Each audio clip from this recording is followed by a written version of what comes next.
Bab 2. Dinamika politik dan ekonomi di Indonesia pada awal kemerdekaan hingga demokrasi liberal.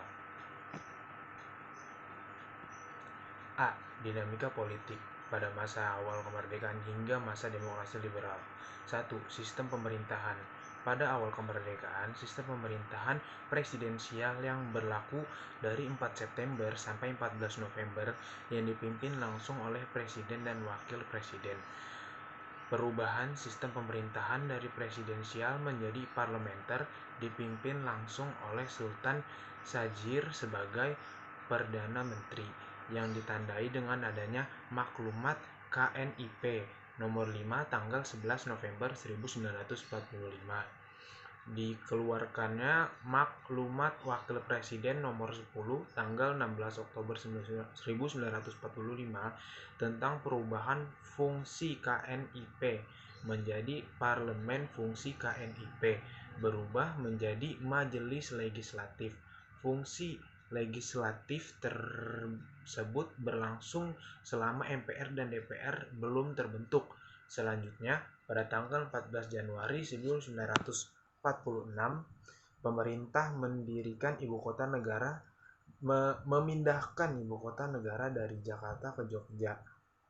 Penerapan kebijakan rekonstruksi dan rasionalisasi angkatan perang (RERA) untuk menyederhanakan angkatan perang pada 20 Desember 1947. Kebijakan RERA diterapkan secara efektif pada masa pemerintahan Kabinet Muhammad Hatta pada tanggal 29 Januari 1948 sampai 28 Desember 1949 dengan tujuan mengurangi pengaruh golongan kiri dalam tubuh angkatan perang. 2. Kabinet pada masa demokrasi liberal. A. Kabinet Natsir pada tanggal 6 September 1950 sampai 21 Maret 1951. Kabinet pertama setelah RIS dibubarkan, M. Natsir dilantik pada 7 September 1950 dengan Natsir Masyumi sebagai Perdana Menterinya. Program kerja Kabinet Natsir: 1. Meningkatkan usaha keamanan dan ketentraman. 2. Mencapai konsolidasi dan mempermurnakan suasana pemerintah. 3. Menyempurnakan organisasi angkatan perang. 4. Mengembangkan dan memperkuat ekonomi rakyat. Nomor 5. Memperjuangkan penyelesaian masalah Irian Barat. Nomor 6. Membentuk pembangunan perumahan rakyat serta memperluas usaha meninggalkan derajat kecerdasan dan kesehatan rakyat. Nomor 7. Pelaksanaan program industrialisasi. Nomor 8. Pembentukan DPRD. Keberhasilan Kabinet Natsir. Nomor 1. Sumitro Plan Kebijakan Perubahan Ekonomi Kolonial ke Ekonomi Nasional. 2. Indonesia bergabung menjadi anggota PBB. Nomor 3. Berlangsungnya perundingan Indonesia-Belanda untuk pertama kalinya mengenai masalah Irian Barat. Kendala dalam Kabinet Natsir. 1.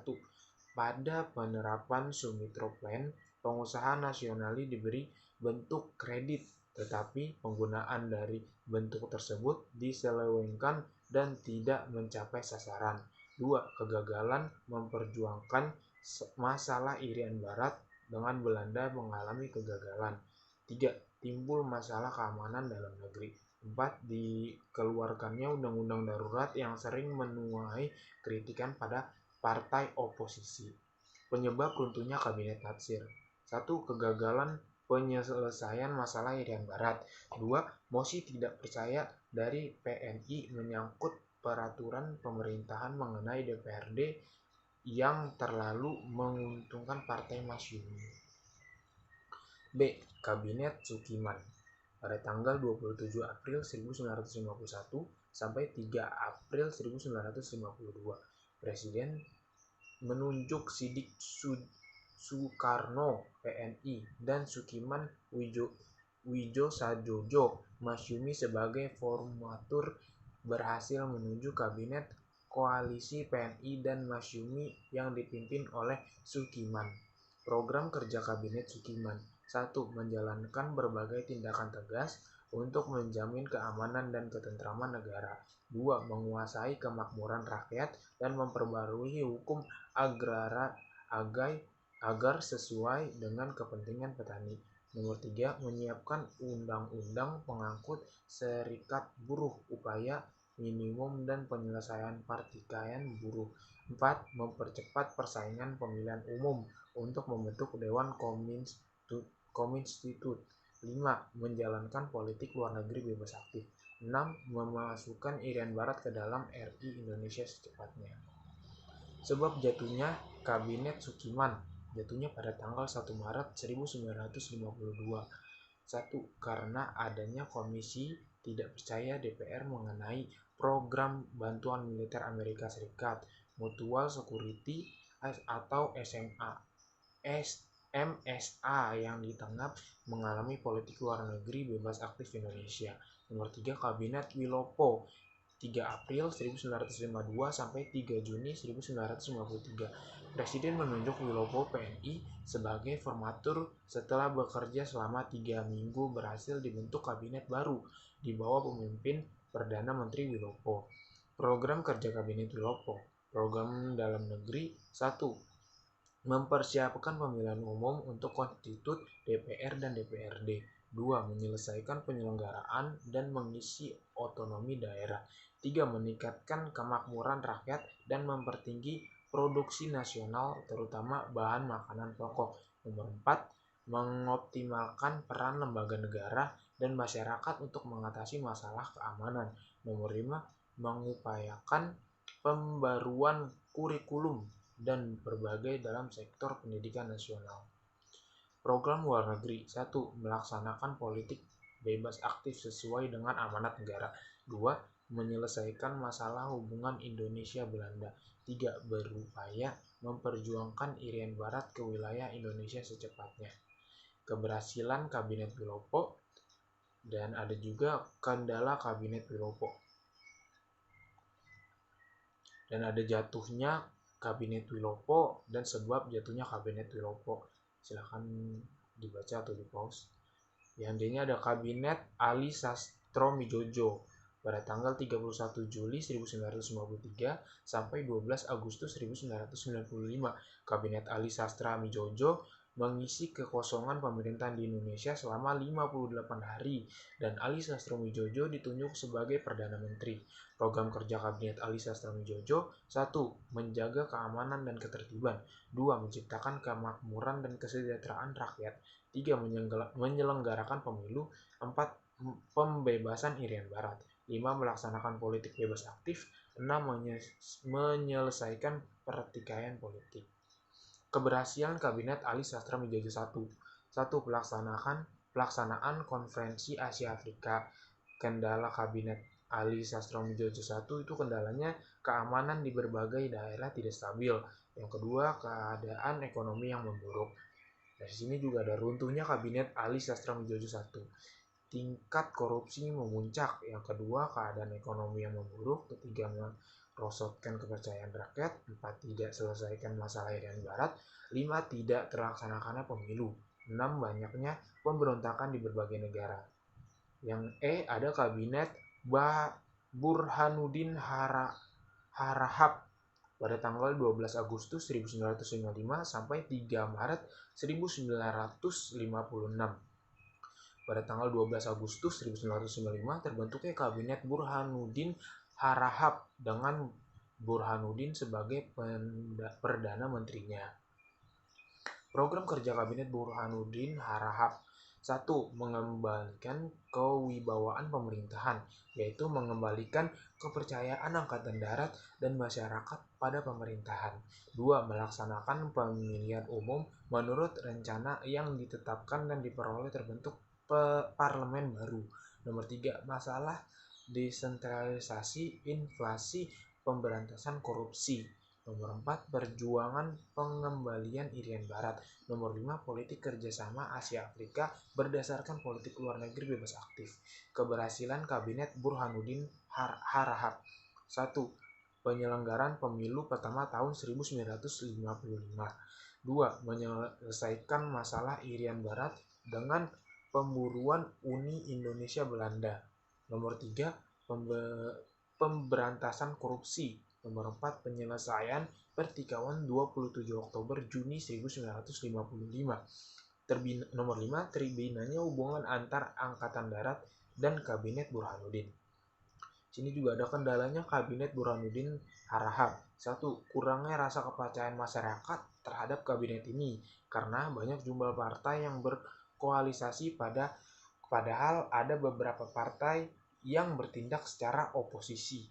Nomor 2, banyaknya mutasi yang terjadi dalam lingkungan pemerintahan yang menimbulkan ketidaktenangan. Jatuhnya Kabinet Burhanuddin Harahap. 1.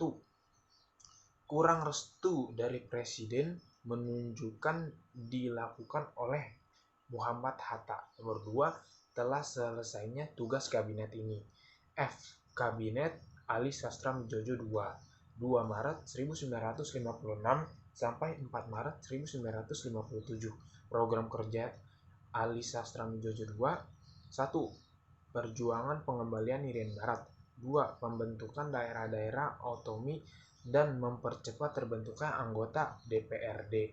Nomor 3, mengusahakan perbaikan nasib kaum buruh dan pegawai. Nomor 4, menyehatkan perimbangan keuangan negara. Nomor 5, mewujudkan perubahan ekonomi kolonial menjadi ekonomi nasional berdasarkan kepentingan rakyat. Nomor 6, pembatalan KMB.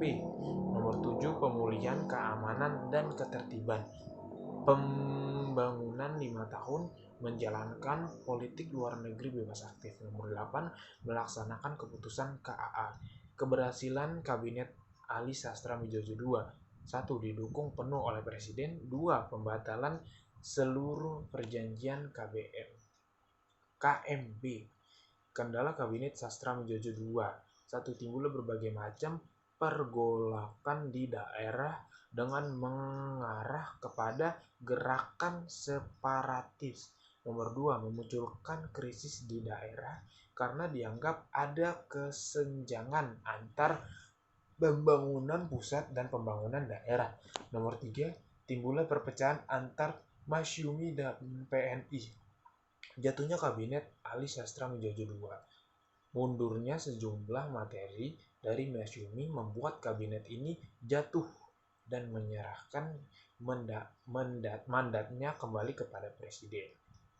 Yang G, ada Kabinet Juanda 9 April 1957 sampai 5 Juni 1959. Terbentuklah setelah Presiden Soekarno menunjuk I.R. Juanda untuk membentuk kabinet baru.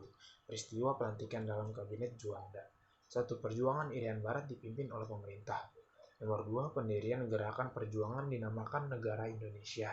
Nomor 3, pendirian Pemerintahan Revolusioner Republik Indonesia PRRI. 4. Penentuan batas wilayah perairan dan laut teritorial Indonesia. Program kerja Kabinet Juanda. 1. Membentuk Dewan Nasional. 2. Normalisasi keadaan RI. 3. Melancarkan pelaksanaan pembatalan KMB. 4. Memperjuangkan pengembalian Irian Jaya. 5. Mempergiat atau mempercepat proses pembangunan. Situ ada keberhasilan Juanda dan jatuhnya Kabinet Juanda juga. Yang nomor 4 ada pemilihan umum 1945. Pemilihan pada 29 September 1955 untuk memilih anggota parlementer DPR dengan hasil sebagai berikut. Nama partai. 1. Partai Nasional Indonesia 57 kursi. Nomor 2, Masyumi 57 kursi. Nomor 3, Nahdlatul Ulama 45 kursi. Nomor 4, Partai Komunis Indonesia 39 kursi. Partai Komunis. Pemilu pada 15 Desember 1955 untuk memilih anggota konstitut dengan hasil sebagai berikut. 1. Partai Nasional Indonesia 119 kursi. Nomor 2, Masyumi 112 kursi. Nahdlatul Ulama 91 kursi. Nomor 4, Partai Komunis Indonesia 60 kursi. 5. Kegagalan konstitut menyusun Undang-Undang Dasar. Penyebabnya ada pertama perdebatan berlarut-larut dalam konstituen. Nomor 2, adanya perselisihan antar partai. 3, adanya desakan untuk kembali kepada Undang-Undang 1945. Di situ ada langkah lanjutannya juga. Presiden Soekarno menyusun agar Undang-Undang 1945 berlaku kembali sebagai konstitusi negara. Nomor 2, Presiden Soekarno membubarkan konstitusi melalui Dekril Presiden 5 Juli 1959. Yang B, dinamika ekonomi pada masa awal kemerdekaan hingga masa demokrasi liberal. 1. Masa awal kemerdekaan. A. Permasalahan ekonomi. Perekonomian Indonesia pada masa awal kemerdekaan belum stabil. Hal ini dipengaruhi oleh faktor dari dalam dan dari luar. Beberapa permasalahan yang mengucap perekonomian Indonesia pada masa awal kemerdekaan antara lain: 1. Adanya hyperinflasi. Yang kedua, adanya blokade ekonomi negara. Dan yang ketiga, adanya kekosongan kas negara. Dari situ ada upaya penyelamatan perekonomian Indonesia. Yang satu, mengatasi masalah keuangan. Dilakukannya dengan menetapkan 3 mata uang yang berlaku di Indonesia, yaitu mata uang Dejavak Bank dan mata uang Hindia Belanda dan mata uang Jepang. Selain itu, pada 1 Oktober 1948 pemerintahan mengeluarkan uang kas yang disebut Uang Republik Indonesia atau ORI. Yang ketiga, menembus blokade ekonomi Belanda. Strategi pemerintahan untuk menembus blokade ekonomi Belanda yaitu: A. Melakukan operasi Popda dan Abwi. B. Melakukan diplomasi ke India. Nomor 3, membentuk Banking dan Trading Corporation BTC. Nomor D, membentuk Indonesia Office Indov. Nomor yang E-nya membentuk Kementerian Pertahanan Usaha Luar Negeri KPULN. Nomor 3-nya menyelenggarakan konferensi ekonomi. Nomor 4-nya membentuk Planning Board, Badan Perencana Ekonomi. Yang kelimanya melaksanakan Cosimo Plan. Nomor 6-nya membentuk Persatuan Tenaga Ekonomi PTE. Nomor 7-nya melaksanakan program pinjaman nasional. Yang kedua, ada masa demokrasi liberal. A. Pemikiran ekonomi nasional. Sumitro Jojo Dikusumo mempraktikkan sistem ekonomi nasional pada sektor perdagangan. Sumitro Jojo Hadikusumo berusaha merangkul kaum pribumi kelas ekonomi menengah untuk menumbuhkan kelas pengusaha pribumi. Gagasan tersebut diwujudkan melalui rancangan Urgenis Perkawinan RUU atau sering disebut Plan Sumitro. B. Sistem ekonomi liberal. Kondisi perekonomian Indonesia mulai mengalami peningkatan. Pada masa pemerintahan Kabinet Natsir, salah satu penyebab peningkatan ini adalah berlangsungnya Perang Korea pada awal 1950-an yang mengakibatkan kenaikan harga komoditas dan peningkatan pendapatan ekspor. Pada tanggal 1951, perekonomian Indonesia kembali tidak stabil karena menurunnya volume perdagangan internasional. Menghadapi permasalahan ekonomi tersebut, pemerintahan Indonesia menerapkan sistem ekonomi liberal berupa pelaksanaan industrialisasi. Pemerintahan Indonesia juga berusaha melepaskan ikatan ekonomi dengan pemerintah Belanda melalui beberapa tindakan berikut. Yang pertama, ada perundingan finansial ekonomi. Perundingan ini dilakukan pada 7 Januari 1956. Rancangan persetujuan Finex yang dilakukan pemerintah Indonesia terhadap pemerintah Belanda sebagai berikut. A. Pembatalan persetujuan Finex hasil KMB. B. Hubungan Finex Indonesia Belanda didasarkan atas hubungan bilateral. C. Hubungan Finex didasarkan atas undang-undang nasional dan tidak boleh diikuti oleh perjanjian lain. Pada perkembangan usul Indonesia tersebut ditolak oleh pemerintah Belanda. Akibat pemerintah Indonesia melaksanakan rancangan Finex dengan membubarkan Uni Indonesia Belanda pada tanggal 13 Februari 1956 yang bertujuan melepaskan diri dari ikatan ekonomi dengan Belanda. Nomor 2, Biro Perancangan Keuangan. Biro ini bertugas merancang pembangunan jangka panjang. Biro Perancang Negara dipimpin oleh Juanda Kartawijaya. Oleh karena itu, masyarakat kerja setiap kabinet terlalu singkat.